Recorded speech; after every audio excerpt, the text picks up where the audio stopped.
Good morning साथियों। सर्दी का मौसम है और आजकल हर तरफ लोग सर्दी जुकाम खांसी तरह तरह की समस्याओं से ग्रस्त हैं।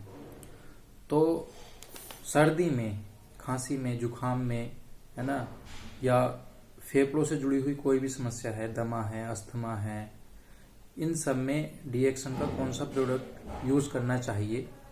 तो सबसे पहले हम बात करेंगे डीएक्सन की लिंगजी 2-in-1 कॉफी के बारे में। ये कॉफी जितने भी हमारी फेफड़ों से जुड़ी हुई समस्याएं हैं उन सब में बहुत कारगर है।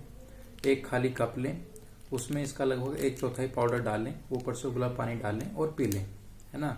बेहतर लाभ के लिए 1 पाउच प्रतिदिन प्रयोग करें। और साथ ही जो हमारा स्पाइरुलिना है, इसके अंदर एंटीवायरल एंटीबैक्टीरियल प्रॉपर्टी है।